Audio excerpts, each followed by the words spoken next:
안녕하십니까. 운명의 날 삼성전자 D-Day에 인사드립니다. 7월 5일 출발 증시가에 대해 최린아입니다. 우려가 현실이 되는 것 같습니다. 삼성전자 2분기 잠정 실적 개장 30분 전 8시 30분에 공개가 됐는데요. 9조 5천억 원이 나왔습니다. 결국 JP모건 등 외국계 증권사의 전망치가 맞았다라는 얘기입니다. 9조냐 10조냐 사이에서 결국 9조대 실적을 보여준 삼성전자가 우리 시장에 오늘 발목을 잡지 않을까 조금은 걱정스러운데요.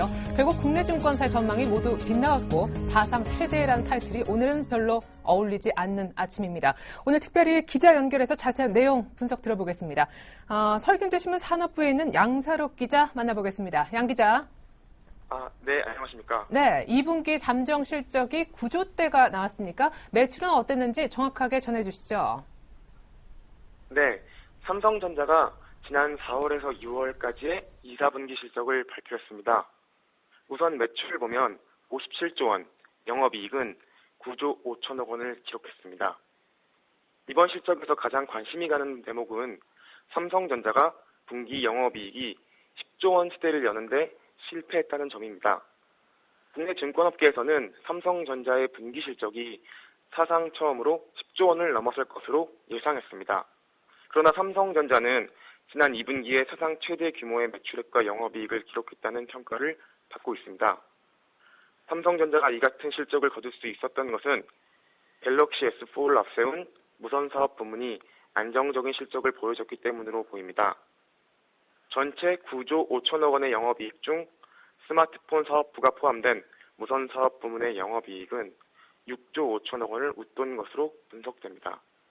갤럭시 S4가 지난 4월 25일 발표된 후 6월 말까지 전 세계적으로 2천만 대가 팔린 것으로 추정될 정도로 갤럭시 S4는 삼성전자의 사상 최대 영업이익을 이끌었습니다. 또 이 밖에 TV와 가전사업부가 포함된 소비자 가전 부문 영업이익도 지난 1, 4분기보다 3배 가까이 늘어난 6천억 원대로 추정되고 반도체 부문은 1조 원 안팎, 디스플레이 부문은 1조 2천억 원에 이른 것으로 분석됩니다. 삼성전자가 오늘 발표한 실적은 잠정 실적이고요. 각 사업 부문별 최종 실적은 오는 26일 발표될 예정입니다. 결국 각 부문별 실적은 공개가 안 된 거였군요. 각 부문별 실적은 공개가 안 됐는데 네. 이 부분은 추정치로 예, 알겠습니다. 그래요. 삼성전자 2분기 잠정 실적 기대치에 미달했다라는 보다 자세한 소식 기자 통해서 들어봤습니다. 양사록 기자 잘 들었습니다.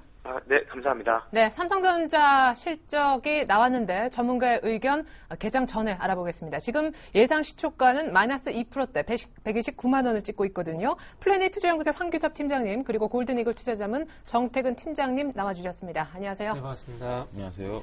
네, 거두절미하고 우려가 큽니다. 드라기 효과 때문에 오늘 급등할 줄 알았는데 삼성전자 때문에 아마 상승폭이 굉장히 미미하지 않을까. 당장 삼성전자도 걱정인데요. 한 말씀 들어보겠습니다. 일단 삼성전자 지금 현재 동시효과 한 마이너스 2% 정도 좀 들어오고 있는데요. 역시나 이제 외국계 증권사의 컨센서스가 좀 맞아 들어가면서 무선 사업부에 대한 성장성에 대해서 좀 우려가 있다고 보시면 될 것 같습니다. 하지만 이 정도 이슈는 하단에는 좀 부합을 했기 때문에 어느 정도 하단폭에는 좀 제한이 있을 것이라고 생각을 하고요. 하지만 앵커님 말씀하신 것과 마찬가지로 드라기 효과로 인해서 오늘 좀 장에는 좋은 영향이 좀 있을 것이라고 생각을 했는데 삼성전자와 하이닉스로 인해서 좀 떨어질 것 같은데 하이닉스가 연관되는 이유는 삼성전자의 지금 추정치이긴 하지만 반도체 사업부에서 한 2조 2천억 원 정도의 예상치를 좀 실적을 예상을 했는데 1.8조 정도가 나왔습니다. 그렇기 때문에 좀 예상치도 하회됐고 반도체 사업 부분에서도 그렇게 빠른 개선세가 보이지 않았다는 것이 좀 문제인 것 같습니다. 예, 자 그러면은 삼성전자 자체적인 이제 모멘텀이 소진이 되면서 다시 한번 연중 최저치를 경신할 수도 있는 겁니까? 아니면 다 빠졌습니까? 다 반영한 주가인가요? 저는 이건 며칠 더 안 빠질 거라고 생각을 하고요. 왜냐하면 예전이랑은 좀 다르다고 생각을 하고 있습니다. 예전 같은 경우에 영 고점 중심에서 컨센서스라든지 실적이 발표가 됐었기 때문에 그런 부분에 대해서 기대치가 이제 해소가 되었고 떨어진 부분이 있지만 좀 미리 떨어진 부분이 있기 때문에 120만 원 선은 지켜주지 않을까라고 판단하고 있습니다. 예, 그래요. 실적이 굉장히 낮아진 눈높이였었는데 그것도 충족을 못 시켰지만 그래도 120만 원 정도는 지켜줄 거다. 일단 신규 매수는 별로겠군요. 네, 신규 매수는 당연히 좀 자제하는 쪽으로 생각을 하고 있습니다. 네, 삼성전자 실적 이후에 특별히 삼성전자에 대한 우리 황 팀장님 의견 들어봤습니다. 개장 2, 3분 전입니다. 오늘 삼성전자가 많이 빠질 것으로 예상이 되는데요. 실적에 관해서 정 팀장님도 한 말씀 해주시죠. 네. 일단은 9.5조 발표가 되게 되면서 낮아진 눈높이는 맞추질 못했습니다. 10.7조까지 올라갔던 영업이익 예상치가 10.1조까지 떨어졌음에도 불구하고 이제 영향을 그 예상치에 미치지 못했는데, 그럼 이제부터 좀 중요한 부분은 과연 삼성전자로 비롯되었던 실적 우려감들이 어떻게 방향이 좀 전개가 될 것인가 좀 이제는 좀 예상을 해봐야 될 것 같은데, 한 가지 조금 우려스러운 부분은 어떤 것이냐면 삼성전자 너마저라는 이런 인식이 시장이 만약에 뻗치게 된다면 우울한 코스피 같은 경우는 좀 우울한 전망을 좀 이어지지 않겠나 생각을 하고 있습니다. 그래서 저 같은 경우 실적으로 현실, 우울한 코스피 이런 멘트를 좀 담고 싶은데요. 어쨌든 뭐 실적에 관한 우려감들이 외국계 매도로 인해서 선반영이 된 부분이 있을 겁니다. 하지만 그렇다고 하더라도 의구심이 제기가 됐던 부분들이 있었는데 이런 부분들에 대해서 이제 예상이 부합했었기 때문에 실질적으로 삼성전자가 우울한 부분들 그리고 그로 이루어진 어떤 관련 부품들도 약세를 볼 가능성이 있지 않겠나 생각을 하고 있습니다. 지금부터는 상당히 좀 조심스러운 구간인데 삼성전자가 빠짐에도 불구하고 화학이나 자동차나 이런 다른 섹터에서 얼마만큼 선방을 해주냐에 따라서 코스피는 좀 방향이 좀 결정이 되지 않겠나 생각을 하고 있고요. IT 삼성전자에서 빠져나간 외국인 매수가 과연 자동차라든지 화학 쪽으로 옮겨갈 것인가, 그 부분도 중요할 것 같습니다. 만약에 삼성전자에서 빠져나간 외국인의 매수세, 그러니까 외국인의 수급이 자동차라든지 화학 섹터 쪽으로 여타 쪽으로 퍼지지 못하게 된다면 제가 보기에는 코스피는 추가적인 하락이 좀 예상이 되지 않겠나 생각을 하고 있습니다. 하지만 이런 부분들은 일시적인 어떤 하락이 이어지게 되면서 반등의 어떤 제한이 될 가능성이 상당히 크지, 추가적인 하락은 좀 제한시킬 가능성 좀 있지 않겠나 생각을 하고 있습니다. 추가 반등은 쉽지 않은 구간이 지속이 될 가능성은 있지 않겠나, 이렇게 말씀을 좀 드려보도록 하겠습니다.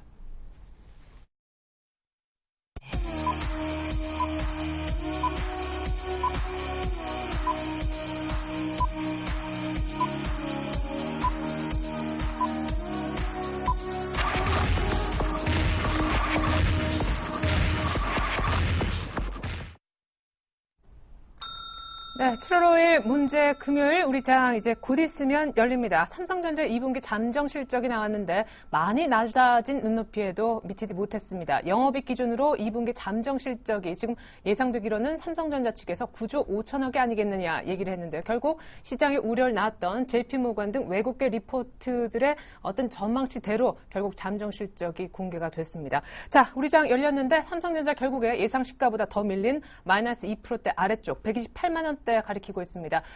삼성전자 출발 상황부터 자세하게 좀 알아보기로 하죠. 황 팀장님. 일단 삼성전자 호가 들어온 것보다는 좀 양호하게 좀 올라가고 있는 모습 보여주고 있습니다. 2%에서 지금 1.5% 왔다 갔다 하고 있는데 거래량이 지금 상당히 많이 실리는 모습이고요. 아무래도 외국인들의 포지션 정리라든지 기관들이 받아주는 물량이라든지 어느 정도 이제 판단이 섰을 것이라고 생각을 합니다. 네네. 지금까지 시장이 기다렸던 기대치가 지금 충분히 나왔기 때문에 이제 와서부터 지금부터는 이제 펀드의 물량 정리라든지 외국인들의 포지션 정리라든지 어느 정도 이제 나올 것이라고 생각을 하고 상당히 거래량이 많이 실리는 모습 보여주고 있고요. 오늘 상대적으로 현대차라든지 기아차가 좀 강한 모습 보여주고 있습니다. 현대차, 기아차 지금 2% 정도 상승하는 모습 보여주고 있고요. 한 가지 좀 특징적인 것은 대우조선해양이 조선 중에서 5%가 넘는 좀 상승률을 보이고 있는데 그 6조 원대 액화 천연가스 수주가 우선 역선자로 지금 선정이 되면서 거의 사실상 먼저 수주를 받을 것으로 지금 생각이 되기 때문에 그런 부분들 때문에 오르고 있는 것 같고요. 네. 그나마 다행인 것은 지수가 이렇게 좀 받쳐주고 있는 것은 삼성전자가 이렇게 하락을 하고 있지만 거의 모든 다른 시가총액 상위 종목들은 상승을 하고 있습니다. 아무래도 전날에 22 효과라든지 이런 효과가 있기 때문에 그런 것이라고 생각을 하고 LG화학 같은 경우에도 2% 정도 넘는 좀 반등을 하고 있고요. 최근 약했던 금융사들도 신한지주가 1% 정도 상승하는데 어느 정도 ECB 드라기 총재에 대한 연설과 함께 좀 시장에 좀 반응하는 모습을 보여주고 있습니다. 우리금융 또한 2% 정도 상승을 하고 있고요. 전체적으로 삼성전자 말고는 좋은 효과 흐름 좀 보이고 있다고 보시면 될 것 같습니다. 네, 그러니까요. 제가 바로 이제 좀 우려했고 안타까워했던 부분이 바로 그겁니다. 오늘 같은 날 삼성전자가 뭐 아주 서프라이즈한 실적은 아니더라도 한 10조 원대 내지는 아무리 못해도 9조 원대 좀 더 후반의 실적만 보여줬으면 얼마나 급등할 수 있었을까라는 부분인데 어쨌거나 삼성전자만 유일하게 내리면서 코스피는 기껏 10포인트 오르고 있습니다. 자, 코스피가 이렇게 퍼센트로는 0.7% 강보합을 보이고 있을 때 니케이는 이 유로존의 드라기 효과를 누리고 있는 것 같습니다. 1% 이상 오르네요. 이제 니케이가 14,100라인까지 회복합니다. 우리 증시가 이것보다 더 갈 수 있었을 것 같은데 참 여러 가지로 샌드위치 신세 면치 못하고 있네요. 생각해보니까 오늘 밤엔 또 미국의 고용도 지표가 나오죠. 자, 코스닥의 출발 상황도 알아볼까요? 네. 코스닥 같은 경우는 전일과 마찬가지로도 상승 출발을 하고 있습니다. 전일 0.75% 정도 마감을 했었던 코스닥 지수는 오늘 같은 경우 0.54% 정도 현재 강보합권 출발을 하게 되면서 528포인트에 현재 출발을 하고 있습니다. 자, 삼성전자 실적은 좋지 않았지만 21호 비롯된 어떤 유동성 효과가 코스닥까지 이어질지가 아무래도 중요하지 않겠나 생각을 하고 있습니다. 네. 자, 그러면서 중요한 부분은 코스닥 지수를 한번 살펴보게 된다면 계속해서 어떤 장기 평선 520포인트를 지켜주고 있는데 오늘까지도 지켜주게 되면서 N자형 반등에 대한 어떤 패턴을 완성해 나갈지를 한번 체크를 해보시는 게 좀 도움이 되실 것 같습니다. 자, 그러면서 수급 한번 좀 체크를 해보도록 할게요. 전일 같은 경우 아무래도 외국인의 힘이 좀 상당히 컸다고 좀 봐야 될 것 같습니다. 전일 기관 쪽에서 265억 정도 매도를 했음에도 불구하고 장 후반으로 갈수록 외국인의 매수가 집중이 되게 되면서 시장을 좀 끌어올린 요인으로 작용을 했었는데요. 오늘 아침 쪽 같은 경우는 외국인 기관 현재 동반적으로 매도 출발을 현재 하고 있습니다. 개인이 20억 정도 매수 출발, 그리고 외국인은 14억, 그리고 기관은 4억 정도 현재 매도 출발을 하고 있는데요. 과연 이런 수급 구조가 장 후반까지 이어지게 된다면 아무래도 코스닥은 조금 오늘 하루가 좀 힘들지 않겠나 생각을 하고 있는데요. 내일 어제와 같이 외국인의 매수가 다시 한번 돌아와줄지 여부도 수급 동향에서 한번 체크를 해보시는 게 좋지 않겠나 이렇게 말씀 한번 드려보고 싶고요. 일단 섹터별로 업종도 한번 살펴보도록 하겠습니다. 업종 같은 경우에 아침 쪽에서 그 운송 장비 부품들, 특히나 뭐 자동차 부품들이 상당히 좀 강세를 보이고 있다는 부분들이 특징이 아닌가 생각이 되고 있습니다. 네, 코스닥 IT 쪽은 괜찮은 출발 보이고 있나요? 네, 일단 그 IT 하드웨어 쪽에 지금 0.7% 정도 상승 출발을 하고 있는데 그 IT 섹터 같은 경우에 뭐 여러 가지 섹터가 좀 많은데 스마트폰 부품주보다는 IT 소프트웨어라든지 그리고 반도체 쪽에 이런 그 관련주들이 좀 강세를 보이고 있는 부분들이 좀 특징이라 봐야 될 것 같습니다. 에이스테크 그리고 유니테스트 그리고 유니테스트 같은 종목들, 특히나 반도체 방금 말씀드린 반도체 섹터들이 상당히 눈에 띈다고 좀 봐야 될 것 같고요. 그리고 영어통신이라든지 KNW 그리고 그 LT 장비 업체들이 좀 강세를 보이고 있다는 부분들도 IT 섹터 좀 특징이라 봐야 될 것 같습니다. 그래서 개선하고 난 이후에 IT 부품 섹터의 스마트폰 부품 동향들도 좀 꼼꼼히 체크해봐야 될 것 같고요. 시가총액 상위 종목들도 한번 살펴보게 된다면은 셀트리온이 어제에 이어서 오늘도 조금 하락을 하고 있습니다. 일단 기간 조정이 예상이 됐었지만은 일단 가격 조정이 이제 나오고 있는 상황인데요. 일단 3% 정도 현재 하락 출발을 하고 있다는 부분이 특징이고요.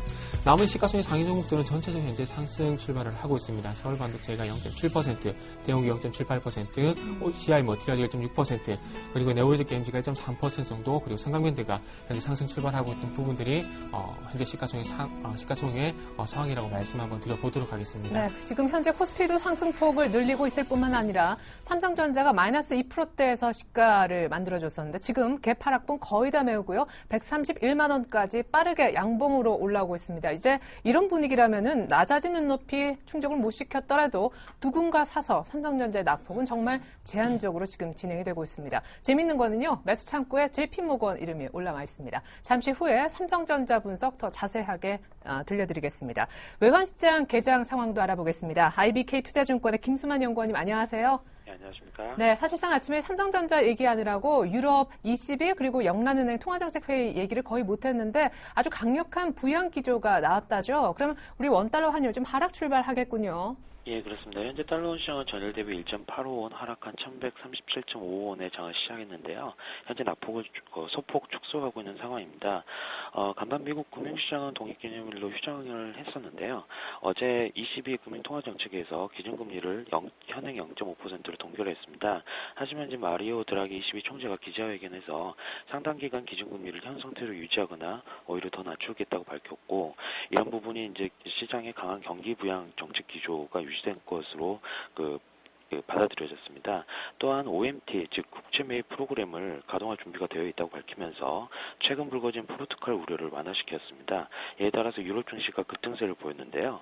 금일 국내 외환시장 같은 경우에는 주말 발표되는 미 고용지표에 대한 경계심이 존재하고 있는 상황에도 불구하고 22의 강한 경기 부양 의지와 포르투갈의 리스크가 완화된 점이 달러와 매도 우위에 좀 더 힘을 실어줄 것으로 보고 있고요. 또한 달러 환율이 하락 압력을 좀 더 받을 것으로 보고 있습니다. 간밤 런던 NDF 환율 같은 경우에는 전일 현물원 종가 대비 2.4원 하락한 1137원을 기록했고요. 장초반 이를 반영하고 있는 상황으로 보고 있습니다. 또한 오늘 6일 북한과 개성공단 실무회담을 개최하기로 합의하면서 국내 지정학적 리스크가 좀 더 완화됐다는 점도 달러 매도 압력이 좀 더 커질 수 있다는 거에 힘을 실어줄 것으로 보고 있습니다. 다만 장 막판으로 갈수록 오늘 밤 발표되는 미 고용지표에 대한 경계감이 좀 커지면서 달러 환율이 하락폭을 점차 작아질 것으로 보고 있습니다. 따라서 금일 달러 환율 레인지는 1130원에서 1141원으로 예상하고 있습니다.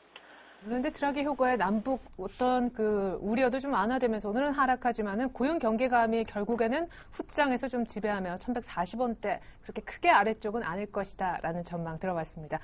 김수만 연구원님 지금까지 분석 잘 들었습니다. 감사합니다.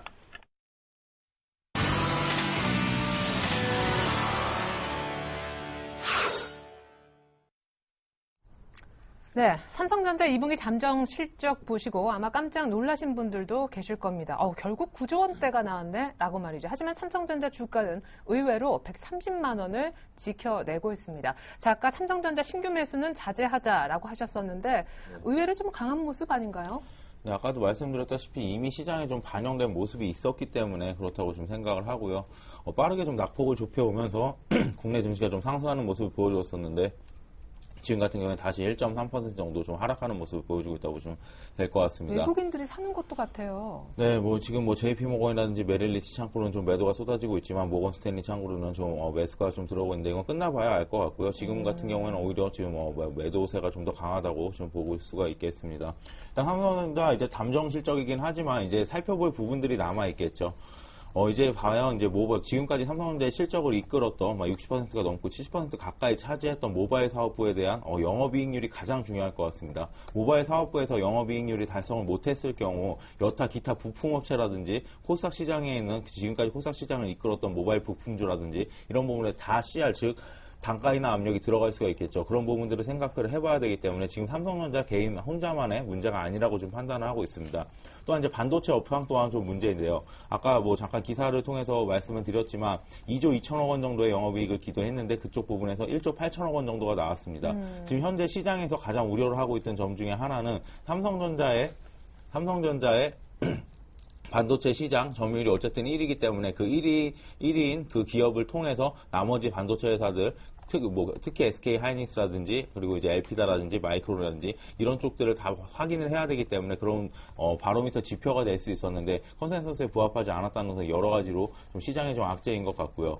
앞으로가 이제 문제일 텐데 삼성전자에서 갤럭시 S4는 제가 볼 때는 거의 실패라고 생각을 하고 있습니다. 왜냐면 2천만 대가 팔리긴 했지만 그 공급량 자체가 엔드 유저 기준이 아니라 판매량 기준이기 때문에 어느 정도 좀 문제가 있다고 생각을 하고요. 다만 이제 애플의 저가 폰에 대항을 해서 삼성전자도 중저가 폰을 계속 내세울 거고 제조사의 이점을 계속 살려가겠죠. 그럼 갤럭시 S4에 대한 실패를 인정을 하고 노트3라든지 그 이후 제품을 얼마만큼 빠르게 좀 출시를 하느냐가 삼성전자 향후 주가에 좀 달려있다고 생각을 하고요. 그리고 아까도 계속 말씀드렸다시피 영업이익률 자체가 컨센서스가 확실하게 나온 이후 실적이 잠정 실적 말고 이제 확실하게 나온 이후에 영업이익률 자체를 좀 확인하고 접근하셨으면 좋겠습니다. 예, 그래요. 아까 이제 하이닉스도 좀 연관이 돼 있다라고 하셨었는데 아까 이제 반도체 부분이 조금 별로였다. 2조 원대 이상 예상했었지만 1조 8천억대 나왔다고 하셨잖아요. 네, 그렇습니다. 하이닉스는 그래도 최근 좀 힘들었지만 오늘 1%대 올라오네요. 네, 하지만 지난번에 떨어진 부분이 전혀 지금 회복이 되지 않고 계속 바닥권에서 형보하고 있는 구간이기 때문에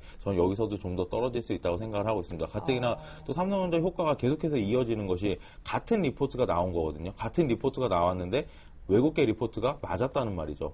이 하이닉스 또한 사상 최대 실적은 나올 수 있겠지만 정말 그것이 정점일 거에 대해서는 외국계 리포트가 또 맞을 수도 있다는 심리가 좀 작용할 수도 있습니다. 오늘 같은 경우에 좀 급하게 좀 반등이 나오는 모습 보여주다가 다시 한번 0.7% 상승까지로 좀 밀리고 있는데 그런 부분에 대해서는 다시 한번 생각을 해봐야 될 것 같고요. 확실히 SK 하이닉스 같은 경우에 미세 공정에 대한 투자가 아직까지 부족했습니다. 20나노대 중반대 공정에서 초반대 공정으로 넘어가려면 조단위 때 투자가 좀 필요하게 되는데 그런 부분에 투자가 들어간다면 에비타 기준으로 봤을 때는 당연히 실적은 증가를 하겠지만 감가상각을 포함한 영업이익 기준이라든지 순이익단으로 봤을 때는 당연히 실적이 안 좋을 수밖에 없겠죠. 그런 부분들을 생각을 해본다면 SK 하이닉스에 대한 매수 관점도 지금은 뭐 그렇게 강력하게 매수를 하자 이런 부분을 말씀을 좀 못 드리겠고요. 오히려 이후에 LP다의 합병이라든지 기업 인수 합병이라든지 그런 부분에 의해서 SK 하이닉스가 그 이후에도 2위 자리를 계속해서 고수해 나갈 수 있는지와 미세 공정에 얼마만큼 투자가 되는지 그리고 그 투자 규모와 회수 기간은 얼마나 될지 다시 한번 리포트가 나온 이후에 한번 접근해 보는 것이 어떨까 판단하고 있습니다. 예, 그래요. 자, 일단 삼성전자 오늘 얘기 좀 많이 드렸습니다. 실적 발표를 했기 때문에요. 이번에는 코스닥 쪽으로 가서 오늘 IT 부품주, 특별히 카메라 모듈과 관련된 기업 얘기 좀 해보겠습니다. 사실 하이엔드 스마트폰 갤럭시 S4의 성장성 둔화는 가장 부품주 가운데 이 카메라 모듈 쪽의 치명타로도 연결되는데 오늘 뭐 디지털 옵틱 같은 종목은 상한가가 네. 들어갔네요. 뭐 특별한 호재가 있나요? 네, 일단은 뭐 실적 발표가 지금 예상이 되고 있는데 2분기만 사상 최대 실적이 나올 것이라는 얘기가 나오게 되면서 상당히 그 상한가에 진입한 부분들을 확인할 수 있습니다. 뭐 디지털 옵틱의 실적을 좀 잠시 좀 살펴보게 된다면은 2분기 영업이익이 72억 정도 현재 예상이 되고 있는데 전분기 대비해서는 105%고 이거 전년 동기 대비해서 302% 정도의 큰 폭의 어떤 성장이 예상이 되게 되면서 지금 이제 상한가에 진입을 했습니다. 실적이 상당히 큰 호재가 좀 되고 있는데 일단은 그런 부분인 것 같아요. 일단 갤럭시 S4 같은 경우에 일단은 뭐 그 예상치에 미치지 못하는 실적이 나오긴 했지만 어쨌든 2천만 대 넘는 판매고를 현재 이어가고 있다는 부분들이 좀 호재가 되고 있는 것 같고요. 그리고 기존에 800만 화소였던 그 카메라 렌즈가 계속해서 계속해서 그 납품이 이어지고 있던 수주가 이어지고 있던 부분들 이런 것들이 현재 호재가 되는 것이 아닌가 생각이 되고 있습니다. 네. 디지털 옵텍 같은 경우에 지난 갤럭시 S3에 비해서 카메라 렌즈의 단가가 현재 그 1.5달러에서 한 2달러 정도 현재 올라간 것으로 알고 있는데 이 부분도 있고요. 그리고 카메라 렌즈가 하나만 들어간 것이 아니라 800만 화소 렌즈가 3개가 들어가게 되면서 화소가 높아지는 효과가 발생이 됩니다. 그래서 그런 부분들에 대한 효과가 아닌가 현재 예상이 되고 있는데 어쨌든 이런 부분들 디지털 옵틱은 좀 강세를 보이고 있는데 여타뭐 다른 관련주도 현재 강세를 보이고 있지 않다는 부분들이 일단 스마트폰 부품 전체적인 어떤 호재가 아니라 디지털 옵틱 자체적인 어떤 호재가 아닌가 생각이 되고 있습니다. 지금 이제 파트너라든지 하이비전 시스템 세코닉스, 옵토로텍 이런 종목들의 흐름은 그렇게 뭐 상승한 쪽 그렇게 큰 폭의 어떤 상승을 보여주지 못하고 있기 때문에 현재 카메라 렌즈, 카메라 모듈 전체적인 호재가 아니라 현재 디지털 옵틱의 어떤 제한적인 호재가 아닌가 현재 좀 생각이 되고 있습니다. 네, 남북 경협주 얘기도 놓칠 수는 없겠습니다. 어제 이미 개성공단 방북 허용 때문에 일제 상한가인 분위기였었는데 내일 당국 실무회담 열린다고 평론점에서 오늘 또 상한가네요. 네, 저 같은 경우 어저께 그 코스닥을 좀 보게 되면서 단발성 어떤 그 이벤트가 아닌가 좀 생각이 되는데 오늘 쪽까지 점점 이어지고 있습니다. 네, 궁금한 것은 오늘 네. 정도의 정리를 해야 될지. 네. 1차적으로 봤을 때, 저 같은 경우에, 그 로만선을, 이화전기를 좀 보면서 말씀드릴게요. 이화전기 같은 경우에 어제, 그리고 오늘 쪽에 상당히 좀 강세를 보여주고 있는데, 최근에 그런 부분 좀 봐야 될 것 같아요. 그 셀트리온 어떤 업종에 대한 연관성 좀 떨어진다고 좀 봐야 되겠지만, 그 셀트리온 어떤 고점 신호가 상한가가 풀리게 되면서 윗골에 다는 양봉이 나오면서 이틀 연속 기간 조정, 그러면서 가격 조정이 나왔는데, 조금 최근에 어떤 급등 패턴을 유사성을 좀 가져가 보게 된다면, 이화전기라든지 그 로만선, 그리고 강릉전기, 재룡전기, 이런 종목들이 어떤 그 장 후반 쪽까지 어떤 강세가 이어지지 않고 조금 윗꼬리를 다니는 어떤 양봉이 나오게 된다면은 방금 앵커님께서 언급하셨던 어떤 오늘 쪽에서 좀 정리가 좀 필요하지 않겠나 생각을 하고 있습니다. 그래서 종가 쪽에서 어떻게 마무리가 되냐가 제가 보기에는 중요할 것 같습니다. 물론 제 예상이 틀릴 수도 있겠지만 종가 쪽까지 어떤 강세가 이어지게 된다면은 하루 정도, 그러니까 다음 주 정도 초반까지는 좀 이어질 수 있지 않겠나 생각을 하고 있지만 그것이 아니라 조금은 최근에 어떤 그 급등주 패턴을 봤을 때 윗꼬리를 다루는 윗꼬리를 좀 달게 되는 그런 양봉이 나오게 된다면은 오늘 쪽에서 종가 쪽에서 정리를 하신 다음에 다시 한번 수급 포인트, 매수 포인트를 좀 노려보시는 게 낫지 않겠나 생각을 하고 있습니다. 하지만 오늘 쪽에서 마무리가 된다면은 재매수 물론 가능할 수 있겠지만은 1차적으로는 한 번에 시세가 마무리될 가능성이 있기 때문에 다시 한번 바로 조정이 나온다고 해서 바로 접근한 부분은 조금은 그래도 무리가 있겠다. 이런 부분들도 좀 덧붙여서 말씀을 좀 드려보도록 할게요. 네. 자, 삼성전자는 의외로 사실상 어닝 쇼크를 시장에 던져주고는 빠르게 올라온다 싶었었는데 안타깝지만 다시 하락세로 바뀌고 있고요. 부품주들도 일단은 하면서 그냥 좀 눈치 보면서 오히려 조용하게, 크게는 안 빠지지만 역시 좀 조용하게 흘러가고 있습니다. 아까 오전장에서 삼성전자는 대비되게 굉장한 강세를 띄었던 종목이죠. 대우조선해양부터 해서 조선주 오늘 분위기 좀 짚어보고자 합니다. 이것 역시 대우조선해양만 오늘 수주 얘기 있어서 강세인 건지 사실 추가적으로 2분기 어닝 시즌이 시작된 셈이잖아요. 네, 어떤 그렇습니다. 섹터가 좀 유망할 건지 그 얘기도 좀 들어보고 싶네요. 일단 뭐 대우조선해양 같은 경우에는 아까도 말씀드렸다시피 뭐 신규 수주에 대한 기대감 때문에 좀 올랐다고 보시면 될 것 같고요. 전체적으로 오늘 뭐 시장 자체가 삼성전자라든지 삼성전자, 우량전 이런 쪽 말고는 다들 좋기 때문에 대우조선해양이 지금 한 4% 정도 올라가고 있고 현대중공업도 한 1.4% 정도 상승하는 모습 보여주고 있다고 보시면 될 것 같습니다. 아무리 기업별로 좀 나뉘고 있는 것이 좀 큰데요. 대우조선해양 같은 경우에 이번에 수주로 인해서 수주 목표치를 어느 정도 달성을 했고요. 삼성중공업 같은 경우에 LNG선으로 인해서 어느 정도 수주 목표치를 좀 달성을 하고 있습니다. 하지만 이제 연말까지 수주 목표치가 아직도 한 60% 이상이 좀 남아있는 상황들이기 때문에 그런 부분에 대해서 아직까지 뭐 조선 섹터가 돌아섰다고는 말씀을 못 드리겠고요. 또한 이제 GS건설 사태로 인해서 과연 이제 이런 대형 프로젝트들에 대한 이익률이 어떻게 될 것인가에서 시장의 좀 초미의 관심사라고 보시면 될 것 같습니다. 그렇기 때문에 계약이 실제로 이루어지고 난 이후에 계약 내용을 면밀히 좀 살펴보셔야 할 것 같고요. 유망 섹터는 제가 볼 때는 그래도 IT밖에 없지 않나라고 판단을 하고 있습니다. IT와 여타 좀 기타 좀 작은 종목들일 것 같은데요. IT를 위시한 종목들, 반도체 장비주라든지 OLED 장비주들 이런 부분들이 좀 턴어라운드가 예상이 되고 있고요. 휴대폰 부품주 같은 경우에 2분기가 정점일 것 같습니다. 정점일 것 같고 통신 부품주 같은 경우에는 향후에도 좀 실적이 좀 잘 나올 것 같지만 경기 민감주 섹터들, 자동차를 제외한 민감주 섹터들, 건설이라든지 화학이라든지 정유 이런 쪽들은 2분기 실적이 거의 바닥일 것으로 예상을 하고 있습니다. 그렇기 때문에 2분기 이후에 접근하시는 것을 좀 추천을 드리고 싶고요.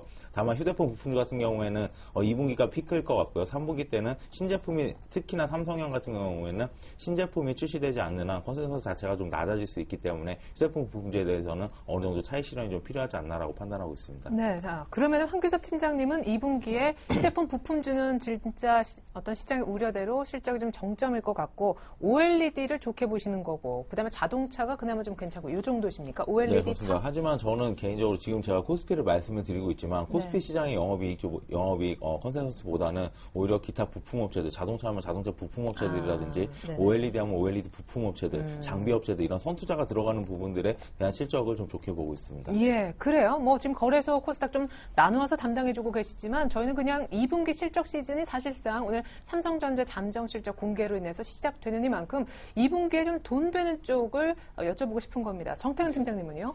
네, 통틀어서 한번 말씀 좀 드려보죠. 네네. 일단은 코스피 쪽에서 먼저 실적 부분만 보게 된다면은, 일단 선방할 섹터를 좀 나눠보게 된다면 한 4가지 섹터 좀 말씀 한번 드려보고 싶은데요. 일단 자동차, 화학, 그리고 통신, 제약 이렇게는 조금 시장 대비 선방할 가능성이 있을 것 같습니다. 화학이 들어갑니까? 예. 일단 어떤 화학 부분 섹터 같은 경우 왜 말씀드리자면, 화학 섹터 같은 경우에는 2011년도에 이미 실적이 꺾이게 되면서 많이 큰 폭의 조정이 나왔습니다. 최근에 와서 특징적인 부분은 어쨌든 화학업황이 더 이상 나빠지지 않고 있다는 것이 어떻게 본다면 좀 가장 큰 장점이라고 좀 봐야 될 것 같은데요. 더 이상 나빠진지 안다. 그게 어떻게 장점이 될 수 있냐 이렇게 말씀할 수 있겠지만 지금 어쨌든 추가적으로 더 나빠진 섹터가 더 많기 때문에 거기에 비해서는 조금 선방할 가능성이 있기 때문에 조금 장점이라 봐야 될 것 같아요. 그래서 화학 섹터 같은 게 더 이상 실적이 나빠지지 않는 상황 속에서 지난 4분기 그리고 1분기 대비해서 환율이 그래도 상당히 우호적으로 좀 올라갔습니다. 작년 4분기 그리고 1분기 원달러 환율 어떤 기준을 봤을 때 일단 50원 정도니까 1,080원에서 1,130원 정도, 한 50원 정도는 환율의 효과가 좀 발생이 될 것으로 예상이 되고 있는데 더 이상 나빠지지 않는 그러니까 기존의 어떤 그 매출 구조가 유지가 되는 상황 속에서 환율이 50원 정도 올랐기 때문에 일시적으로 실적 개선 효과가 분명히 좀 발생이 될 것 같습니다. 그래서 자동차 섹터도 마찬가지로 화학 섹터가 그런 효과가 좀 발생이 되지 않겠나 생각을 하고 있고요. 하지만 중요한 것은 이런 실적 효과가 발생이 되고 난 이후에 과연 3분기, 4분기에 어떤 수요 증가라든지 업황 회복이라든지 이런 부분들이 과연 이루어질지에 대한 여부는 아직까지는 조금 물음표를 좀 제시해봐야 되기 때문에 2분기만 좀 보게 된다면 저는 자동차 화학은 상대적으로 선방할 가능성이 있다 좀 봐야 될 것 같고요.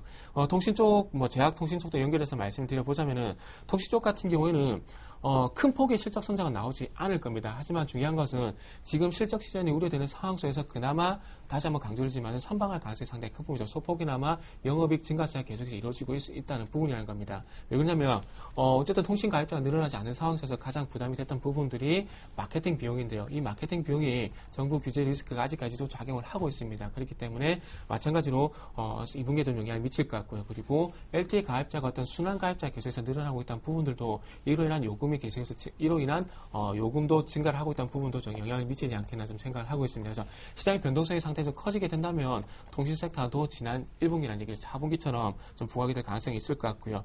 제약 섹터 같은 경우에는 국내 쪽에 좀 좋지가 않습니다. 국내 좀 좋지가 않은데 해외 쪽에 진출한 어떤 그 제약 섹터가 중심으로 해서 좀 강세를 보일 가능성이 있지 않겠나 생각을 하고 있습니다. 그래서 일단 그 동아ST 요 회사하고요. 그리고 위안양행 그리고 한미약품과 같은 대기업 중심의 어떤 제약 섹터를 한번 관심을 가져보게 된다면은 상대적으로 괜찮지 않겠나 생각을 하고 있고요. 반대로 조금 안 좋은 섹터만 간단하게 좀 코멘트를 남겨보자면 걱정이 되는 부분은 좀 건설, 조선, 해운 쪽은 상당히 좀 걱정이 된다 봐야 될 것 같습니다.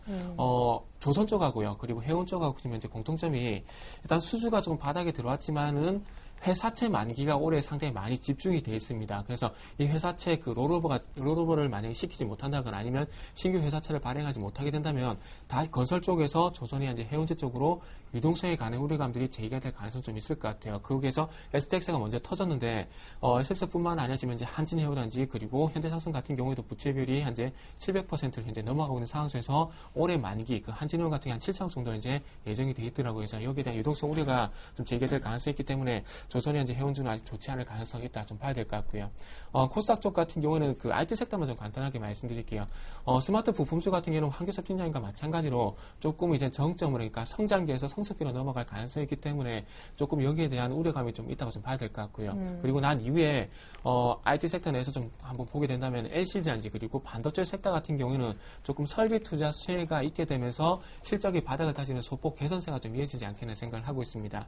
삼성전자 한번 예를 들어보게 된다면 중국 시안 공장이라든지 그리고 국내 화성 쪽에서 그 LED라든지 그리고 반도체 쪽의 어떤 증설, 그 공장 증설이 이루어지고 있기 때문에 지금 반도체 시안 공장 같은 경우에는 현재 8월달에 조금 마무리가 되게 되면서 8월달 이후에 설비 투자로 인한 어떤 수주가 나올 것이라는 얘기가 나오고 있습니다. 그렇다면은 이 수주가 마찬가지 반도체 섹터에 좀 호재가 되지 않겠나 생각을 하기 때문에 앞으로 어떤 전망을 보게 된다면은 지금 쪽에서는 반도체 그리고 LCD 그 좀 더 넘겨본다면은 서울 반도체를 비롯한 LED 조명 쪽도 조금 전망이 있지 않겠나 생각을 하고 있습니다. 네. 자, 이렇게 해서 이제 2분기 쪽에 유망 섹터 실적을 중심으로 해서 저희가 얘기를 좀 들어봤습니다. 현재 코스피는 7포인트 정도만 상승이에요. 사실 삼성전자도 우리 눈높이를 맞추지 못한 그런 실적을 내놓았지만 당장 오늘 밤에 미국에서 고용지표가 나온다라는 것도 조금 부담으로 다가오는 것 같습니다. 드라기 효과를 너무 만끽하기에는 삼성전자 실적도 못 미쳤고 또 오늘 밤 변수도 신경 쓰인다는 얘기겠죠. 외국인들이 지금 선물을 2,000개가 넘게 팔고 있고요. 원달러 환율은 이미 하락이 아닌 그러니까 드라기 효과를 반영하기보다 고용지표를 더 신경 쓰며 상승 전환을 한 상황입니다. 전일 수급 특징주 보여드리면서 다시 한번 오늘장에 관련된 조언 들어보겠습니다.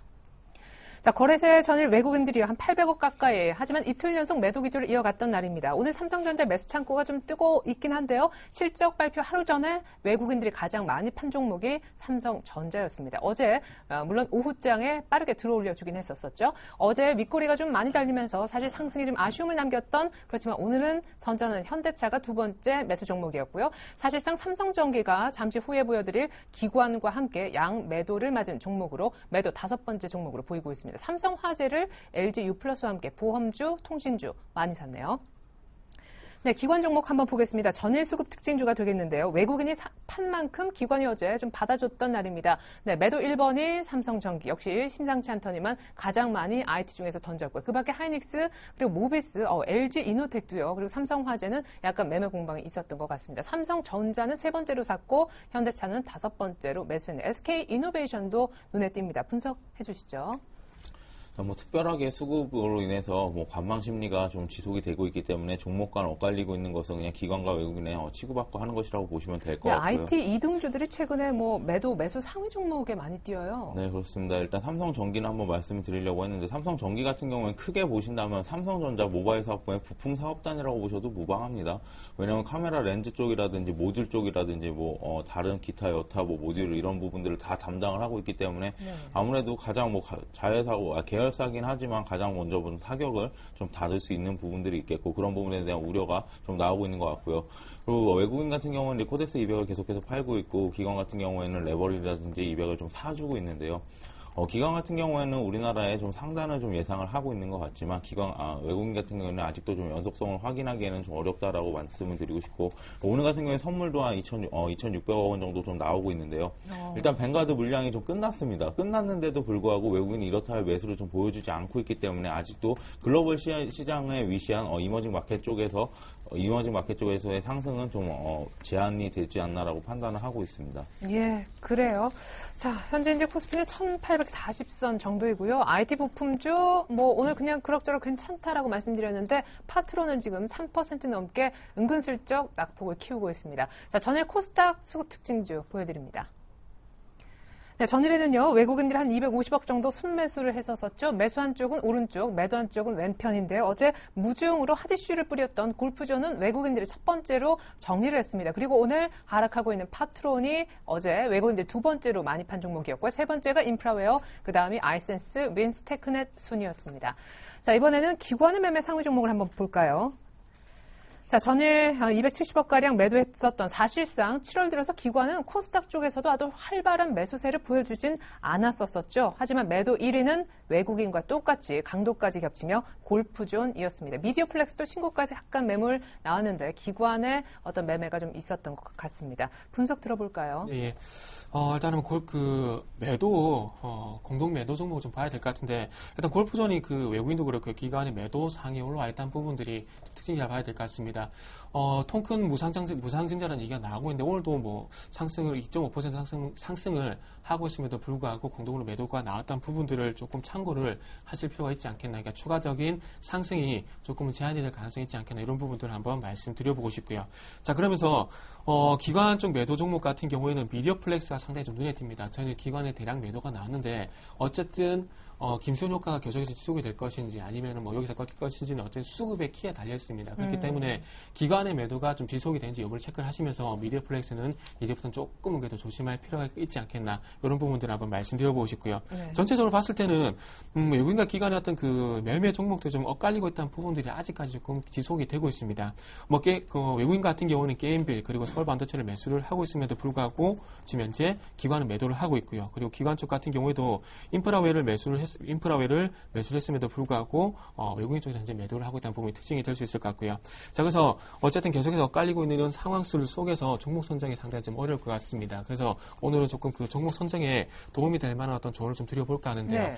오늘은 오늘장 한마디를 좀 정리를 해보자면 소프트웨어 섹터를 좀 주목을 하자 이렇게 좀 말씀드릴게요. 최근에 외국인과 기관의 수급이 상당히 좀 괜찮은데 소프트웨어 섹터 내에서도 뭐 헬스케어, 인터넷, 전자결제, 뭐 게임 이렇게 한 섹터만 좀 말씀드리면 좋을 텐데 지금 그런 부분들이 좀 엇갈리고 있더라고요. 그래서 만약 게임 섹터를 예를 들게 된다면 어떤 종목은 수급이 괜찮고 어떤 종목은 현재 안 좋은 상황이 엇갈리고 있기 때문에 게임 섹터 이렇게 전체적으로 말씀드리고 수가 없는 것 같아요. 그래서 한번 예를 들어보게 된다면은 뭐 다음이란지 사람인 그리고 전자결제라도 KG 이니시스 그리고 KG 모빌리언스 쪽은 이제 수급이 좀 집중이 되고 있고요. 그 외에도 웹젠이란지 엔트레스, 소프트맥스, 뭐 이글로 시큐리티 이런 종목들의 개별적인 종목들의 어떤 매수가 집중이 되고 있기 때문에 제가 오늘은 소프트웨어를 전체적으로 말씀드리면서 소프트웨어 섹터에 대해서 종목 선정을 좀 하는데 좀 도움이 되셨으면 좋겠습니다. 네, 이번에는 황규섭 팀장님의 조언 들어보겠습니다. 자, 의외로 이제 드라기 효과를 못 누리고 아직도 1840, 삼성전자는 꽉 시장을 누르고 있는데 오늘 밤 미국의 고용도 나와 봐야 되지요. 어떤 조언? 네, 일단 뭐 삼성전자로 인해서 좀 시장이 좀 약세를 보이고 있지만, 앵커님 말씀하신 것과 마찬가지로 아직도 뭐 고용지표라든지 외국인들이 돌아서기에는 문제점이 많은 것 같습니다. 현재 시간 뭐 삼성전자도 다시 한번 낙폭을 키우면서 2% 정도 좀 하락을 하고 있고요. 저는 지난주에도 말씀을 드렸던 것 같은데, V자형 반등은 좀 안 나올 거라고 생각을 했고, W자형 반등이라고 생각을 했기 때문에, 아무래도 지금 가지고 계신 종목들이 새로 신규로 애소한 주신 종목들 같은 경우는 수익이 어느 정도 나셨을 거고요. 기존에 떨어졌던 종목은 낙폭을 어느 정도 줄이셨을 겁니다. 그런 부분들에 대해서 현금을 확보를 하고 가자라고 말씀을 드리고 싶어요.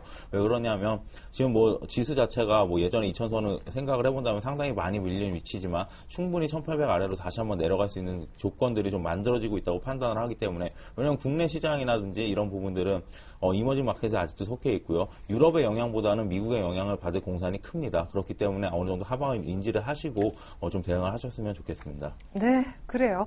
반드시 현금 확보하고 가자라는 조언까지 들어봤습니다. 지금까지 황규섭 팀장님, 정태근 팀장님의 도움 말씀 있었습니다. 감사합니다. 감사합니다.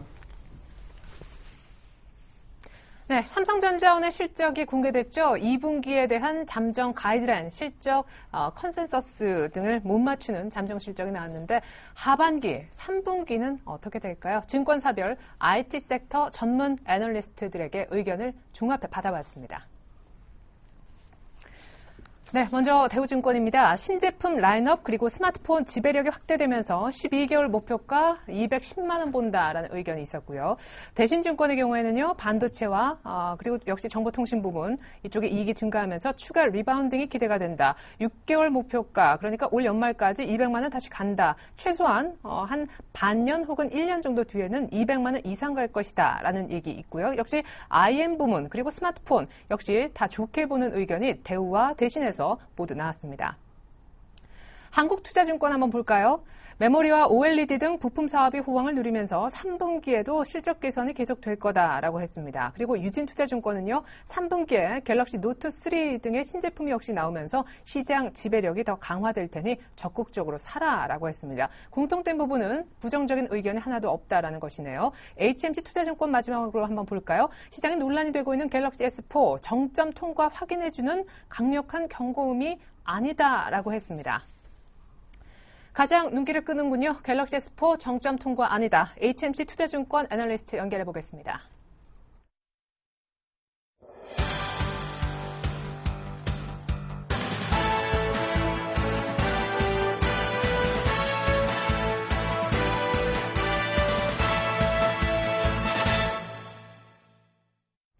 네, 보신 바대로 2012년 IT 부문 베스트 애널리스트셨던 HMC 투자증권 노근창 팀장님 연결해 보겠습니다. 안녕하세요. 네, 안녕하십니까. 예. 네, 삼성전자 2분기 잠정 실적에 대해서 간략하게 소개 그리고 간략한 평가부터 듣고 더 자세한 얘기 들어봤으면 좋겠네요. 예. 일단은 그 매출액은 지금 56조에서 58조 원을 예상을 했고요. 그리고 영업이익은 9.3조에서 9.7조 사이 그렇게 발표를 했습니다. 그래서 평균치인 57조와 9.5조를 오늘 이제 2분기 잠정 실적으로 발표를 했습니다. 저희가 추정하기로는 영업이익은 반도체 사업부에서 2조, 그리고 스마트폰이 포함된 IM 사업부에서 6.2조, 그리고 디스플레이 패널이 9천억, 그리고 컨슈머 일렉트로닉스에서 한 6천억 정도 기록한 것으로 저희는 추정하고 있습니다. 예. 자, 그러면 스마트폰 성장성 둔화 정도, 아까 IM 부문이라고 얘기하셨던 그쪽은 예상에 못 미치는 실적이 나온 겁니까? JP모건의 우려가 사실상 현실화되는 건 아닌지요? 일단 뭐 단기적으로는 뭐 마케팅 비용이 좀 더 많이 집행이 되어서 네. 숫자상으로는 약간 우려스러울 수도 있지만, 근데 뭐 물론 이제 그 매출은 늘었는데 1분기 대비 이제 영업이익이 감소를 했습니다. 영업이익률도 IM 사업부가 1분기에 19.8%였는데 2분기에는 한 17.5%로 좀 떨어졌습니다. 다만 이게 뭐 약간은 좀 세계적인 좀 이유들이 좀 더 있고요. 그리고 일단은 그 스마트폰 자체는 지금 출하량은 한 8% 정도 증가를 했습니다. 2분기에도. 그리고 갤럭시 S4도 2천만 대 어쨌든 팔았는데 이 부분도 삼성전자 단일 모델 중에서는 사상 최고로 어떻게 보면 많이 팔린 모델이기 때문에 오히려 3분기에 또 삼성전자의 장기가 보면 파생 모델을 또 많이 만들 수 있고, 두 번째는 뭐 노트 3가 또 어쨌든 3분기에 출시가 되기 때문에 또 노트 3는 상대적으로 S대에 대해서 좀 마케팅 비용이 적습니다. 그래서 뭐 삼성전자 이제 우려가 이제 완전히 이제 정점을 확인하는 그 정도의 상황은 아니고 시장의 지나친 낙관에 대한 작은 경고음 정도로 좀 보는 게 맞지 않나 그래 보고 있습니다. 예, 그렇군요. 이제 스마트폰 성장성 둔화에 대한 얘기를 좀 나눠봤고, 반도체 쪽은 어떻습니까? 반도체도 사실 아까 2조도 얘기하셨지만 2조 2천억, 2조 이상 한다 내다봤는데 1조 8천억, 이 정도 9천억 이 정도 나온 것 같습니다. 예, 일단 반도체는 지금 저희가 봤을 때 메모리는 한 1.8조, 그리고 시스템 LSI는 한 1,900억 정도 난 것 같고요. 그래서 2조 내외 정도는 저희는 나온 것으로 추정하고 있습니다. 예. 그리고 한간에는 시스템 LSI 쪽이 조금 부진했다는 평가도 있던데요. 예, 그건 뭐 그럴 수밖에 없는 게 그 삼성전자 그 AP 시스템 LSI 핵심 제품인 이제 모바일 CPU 같은 경우에는 애플이 전체 매출의 한 50% 이상을 차지하고 있습니다, 여전히. 그렇기 때문에 애플이 또 최근 들어서 아이폰 자체가 계속 출하량이 감소하고 있기 때문에 그 영향에서 이제 자유로울 수가 없었던 상황이 아닌가 그래 보고 있습니다. 예. 자, 전체적으로 좀 정리를 해봤으면 좋겠습니다. 사실 이제 2분기 정확한 실적은 이번 달 말에 26일에 나오는 것으로 알고 있는데, 아까 너무 지나친 낙관에 대한 경고음 정도이지 JP모건이 우려했던 그런 어떤 성장성 둔화, 정점 통과 이런 것은 아니다라고 얘기를 해주셨습니다. 그러면 3분기, 4분기, 하반기도 사상 최대 실적을 기대하면서 주가도 200만 원을 향해 순항해 나갈 수 있을까요? 글쎄요, 일단은 3분기, 4분기 영업이익이 증가하는 건 맞지만 주가 200만 원은 조금은 좀 공격적인 것 같고요. 저희가 봤을 때는 어쨌든 삼성전자의 성장은 유효합니다, 여전히. 다만 성장 그 폭은 이제는 약간은 좀 기대치를 좀 낮출 필요는 있을 것 같아요. 그래서 기본적으로 주가가 200만 원 간다 그렇게 제가 말씀드리기는 힘들 것 같고, 다만 확실한 거는 저희는 목표 주가 지금 185만 원이지만 확실한 거는 우리 최근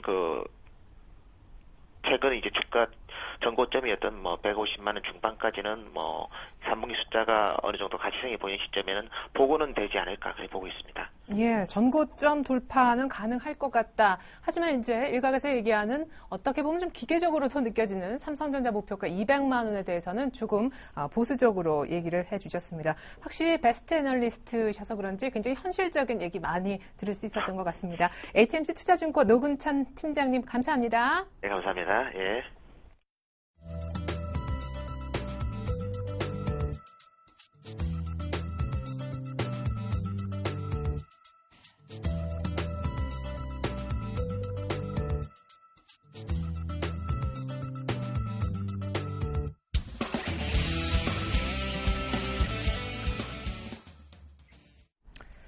네, 22 통화정책회의가 열렸음에도 불구하고 강력한 부양 시사 발언이 있었음에도 불구하고 3%대 급등했던 유럽 증시와는 너무 다른 시장이 펼쳐지고 있습니다. 저희가 지금까지 얘기했던 삼성전자 실적이 좀 부진했던 것이 아마 이런 분위기를 많이 흐리지 않았나 싶은데요. 삼성전자 때문에 오늘 많은 얘기가 거론되지 못했던 유럽의 통화정책회의에 대해서 집중적으로 얘기해보는 시간 마련했습니다. 여러분들이 기다리고 계신 이분 연결하죠. IM투자증권의 김동섭 이사님 안녕하세요. 네, 안녕하세요.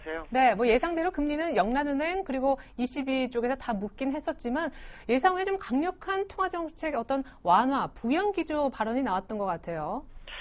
이때까지는 벤버랭키 의장도 립 서비스를 상당히 많이 썼죠. 그래서 화려한 수사학적인 표현을 많이 썼었는데 이번에 좀 얘기가 좀 달랐던 것은 뭐냐면 실질적인 방향을 제시를 했죠. 금리는 동결을 했지만 우리는 뭐든지 할 준비가 돼 있다라고 하면서 예금리 마이너스라든가 기준금리 마이너스 추가적 하나 최저 대출 금리라든가 또 ABS 그러니까 자산 유동화 증권이죠. 이거를 통해서 기업들의 지원을 방안을 현재 자문력과 함께 작업하고 있다든가 해서 진행 상황에 대해서 시장이 언급했다라는 거죠. 그러면서 미국에서는 출구 전략이 진행될 수 있는 소지가 있어서 이것이 유로존에도 영향을 줄 것인가 해야 되는데 유로존에서 전혀 그거에 관심이 없다. 지금 우리는 추가된 경기 부양책을 진행할 예정이고 현재 시장이 상당히 긍정적으로 유도할 것이다라는 것을 강력하게 시사했다라는 거.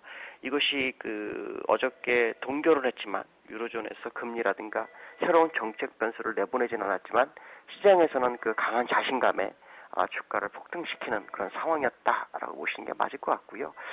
아마도 그 시점에 대한 부분이 이제 일단 시장이 굉장히 중요한 것 같습니다. 그 시점은 아마도 독일의 총선이 끝난 시점이냐, 아니면 독일이 총선 전에 진행할 것이냐에 대한 싸움이 될 것 같다라고 말씀드릴 수 있을 것 같습니다. 네, 독일 총선은 9월인데 그래요. 이제 포르투갈의 지금 2차 구제금융 가능성까지 거론이 되는데 사실은 또 ECB하고 연결지어서 좀 얘기를 해보면 이번에 금리를 묶긴 했었지만 포르투갈 등 유로존 위기가 다시 살아날 것 같으니까 그걸 의식해서 한 발언이다 이런 분석도 있더라고요. 사실은 그 포르투갈의 문제는 하루 이틀 문제는 아니었죠. 예전부터 사실 그 10년 국채금리 포르투갈보다는 스페인이나 이탈리아의 포인트를 맞췄지 포르투갈에 맞추지는 않았었어요. 근데 이제 포르투갈에 다시 한번 그 연정을 만들고 나서 국채 발행에 성공하는 모습이 나왔었고, 그런 것이 이제 유로존 위기를 좀 수면 밑으로 가져갈 것이다라는 기대 심리가 있었는데 이번에 또 터졌죠. 그렇지만 결국에서는 그 돈을 유로존에서 그 국채를 사주고자 하는 노력을 해야만이 포르투갈 입장으로서도 뭔가 될 수 있다라는 것을 알기 때문에 결국에서는 좋은 해결책을 가져오지 않겠느냐라는 부분이 아마 그 마리오 드라기 총재의 생각인 것 같고요. 실제로 유로존에서도 포르투갈 문제는 잘 해결될 것으로 좀 판단하는 그런 경향이 굉장히 큰 것 같습니다. 그러냐면 주가 시장의 영향이 거의 미비했었다라는 거. 항상 주시장은 참 재미난 게 있습니다. 어떤 현상이 일어나기 전에 미리 그 현상에 대해서 해석을 주시장은 하거든요. 근데 그 주시장에서는 별 반응이 없었다는 거죠. 아시아 시장만 일시적으로 한번 흔들었지 결국 제자리로 갔다는 것으로 보았을 때는 결국에 가서는 포르투갈 문제가 잘 해결될 것으로 시장은 인식하고 있는 것이 아닌가 이렇게 판단하고 있습니다. 그러게요. 이제 간밤에 포르투갈 또 그리스까지 국채금리가 안정되는 모습도 보여줬죠. 자, 중국 얘기 좀 해보겠습니다. 신용경색 우려 또 가뜩이나 경기 둔화도 있었었는데 여기 중국 쪽에 투자했던 자금들이 빠르게 본국으로 회수해간다라는 움직임이 지금 나와 있습니다. 결국 근본적으로 경착륙을 신경 쓰는 것 아닌가요? 지금 중국이 좀 말이 많습니다. 왜 그러냐면은 가장 문제적으로 봐야 될 것 중에 하나가 얼마 전에 신용경색에 대한 문제였는데, 중국이라는 나라는 사회주의 국가였기 때문에 사실 그 내부적인 문제가 시장에 유출되기가 정말 쉽지가 않습니다. 이렇게 공론화되기 어려웠다라는 거죠. 그런 상황에서 이번에 아주 크게 공론화가 되면서 중국의 어떤 뭐 경착륙 우려가 현실로 다가오는 것이 아니냐, 뭐 이렇게 많이 얘기되고 있는데요. 제가 볼 때는 경착륙은 되지 않을 확률이 상당히 높다고 보여지고 있고요. 다만 이제 그 시진핑과 리커창이 시리 체제로 가져가면서 문제는 뭐냐면 경제 정책에 대한 투자자들의 불신을 좀 가져왔다는 것이 문제고, 또 새 지도부가 이제 각종 개혁 정책을 추진하는 과정 속에서 성장 둔화를 좀 용인하는 그런 모습이 좀 나타나고 있고요. 또 위안화 가치가 이제 저하될 수도 있는데 이걸 용인하는 기색도 좀 보이고 있고, 이런 것이 이제 중국에 투자하는 투자가들 입장에서 굉장히 부담스럽게 작용하고 있다라는 부분이고요. 또 시장에서는 돈을 풀었지만 그 돈이 추가적인 경기 부양책 가능성에 대한 부분 때문에 일반인들한테 대출, 주택 대출이 굉장히 많이 나가서 그것이 이제 그림자 금융 쪽으로 들어가는 문제가 발생하고 있죠. 시장에서는 달리는 기차가 잠시 멈추는, 속도를 줄이는 뭐 그런 것이 아니라 비행기가 속도를 떨어져서 추락할 수 있는 뭐 전보제트기에다 표현하는 그런 정도까지 와 있는데요. 제가 볼 때는 이게 주변에서 흔들어서 경기 부양책을 하고자 하는 그런 전략 중에 하나가 아닐까라는 생각을 합니다. 실제로 그 노벨 경제학 수상자인 로버트 뱅겔 같은 사람들은 그 약 4조 위안 정도 시장에 투입을 해야 한다라고 좀 주장하고 있고요. 또 베어링사 같은 경우에도 9월 정도에는 경기 부양책이 나올 수 있다라는 얘기를 계속 반복적으로 하고 있는 모습을 보았을 때는 지금 경착륙이라는 어떤 두려움을 중국 정부에 보여줘서 그로 인해서 경기 부양책을 할 수밖에 없게끔 유도를 하는 것이 아닌가라는 생각을 한 번쯤 해보게 되고요. 제가 볼 때도 중국은 이제 한 번쯤 경기 부양책 할 때가 됐습니다. 지수로 봤을 때 고점 대비 너무 많이 빠졌고요. 중국 내부에서는 PMI 지수에서 50 이상이라는 얘기를 하고 있지만 실질적으로 HSBC를 더 글로벌에서는 믿기 때문에 HSBC에 의하면 지금 계속해서 경기가 안 좋은 상황이라고 봤을 때 아마도 경기 부양에 대한 기대 심리를 더 자극시키는 내용들이었다라고 보는 게 더 좋지 않을까 판단하고 있습니다. 이를 좀 종합해보면 결국 유럽도 독일 총선 전후로 해서 9월 경기 부양 가능성이 있고 중국도 시기는 비슷할 수 있겠네요. 자, 경제 전문가들 특별히 이제 월스트리트저널이 아베노믹스 관련해서 지금 월가 이코노미스트 60명을 상대로 설문조사를 했는데 결과가 아주 재밌었다면서요? 거의 그러니까 지난 24일부터 1일까지 그 세계 이코노미스트 60명을 상대로 설문조사를 했다고 하죠. 근데 한 60%대 이상 된 사람이 아베노믹스 멀리 못 갈 것이다 라는 얘기를 했는데 그 내용을 보면 그 아베노믹스는 총론은 있지만 강론은 없다라는 거죠. 그러니까 내가 2%의 어떤 인플레이션을 하고 경제 성장률을 2%까지 끌고 가겠다 뭐 이런 얘기를 했지만 실제로 거기에 대해서 대응 정책이 하나도 없다라는 얘기죠. 왜 그러냐면 지금 그 국내 총생산 대비로 부채 비율이 지금 현재 240%대가 지금 유지되고 있는 것이 일본이기 때문에 세수 중에 절반을 세금으로 내야 되는 그런 상황이라면 정부가 운영이 되겠느냐라는 거죠. 이런 부분들을 강구하고 계속해서 자기들 목표만 제시하고 있기 때문에 이 부분을 어떻게 해결할 거냐에 대한 부분인데요.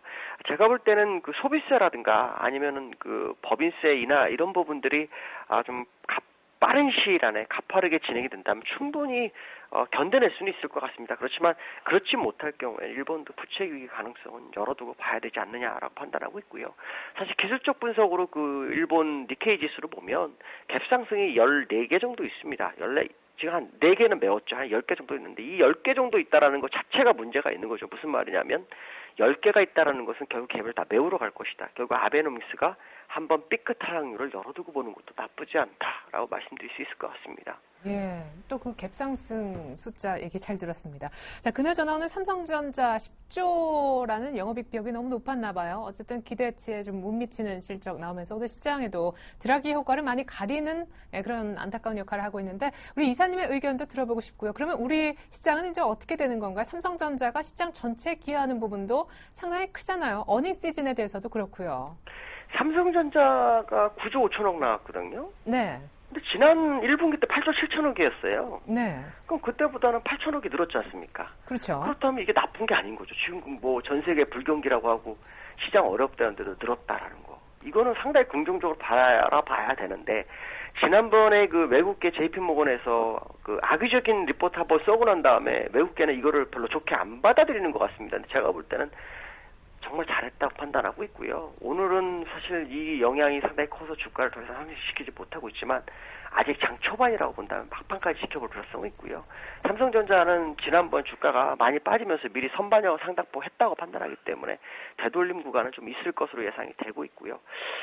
미국장의 그 아마 실업률을 뭐 지켜보는 그런 상황일 수는 있을 수 있습니다. 그렇지만 유로존 상승폭에서 원체 컸기 때문에 이 부분을 어떤 기술적 분석상을 서로 키를 높이로 맞춰본다면 국내장도 오늘 막판까지 상승 가능성은 열어두고 볼 필요성이 있습니다. 오늘 외국인들의 선물에서 한 2,470개를 팔고 있지만요. 사실 어저께 그 야간에서 외국인들이 매수를 좀 했습니다. 그게 한 1,600개 정도 매수를 했었기 때문에 지금 약 800개 정도로 매도를 하고 있는 상황이거든요. 그러니까 외국인들이 마지막에 되돌림을 주면서 프로그램 매수를 유발하는지를 좀 봐야 될 것 같고요. 프로그램 매수가 어저께부터 들어오는 것으로 봤을 때는 프로그램 매수 시장이 한번 연출될 수 있다라고 판단하기 때문에 지금은 장 초반이라 먼저 실망하기 좀 이르지 않을까라고 판단하고 있습니다. 네, 감사합니다. 그리고 삼성전자 장사 잘했는데 너무 웅매를 맞으니까 좀 안타까워하시는 것 같습니다. 어쨌거나 외국계 선물도 매도 주는지 프로그램 매수까지 끌어들이는지 옷장 잘 봐야 되겠네요. 김동섭 이사님 감사합니다. 네, 감사합니다. 네, 삼성전자 실적이 한 이슈가 되고 있는 아침인데요. 코스피는 1840선 후반입니다. 잠시 후 2부로 다시 오겠습니다. 고맙습니다.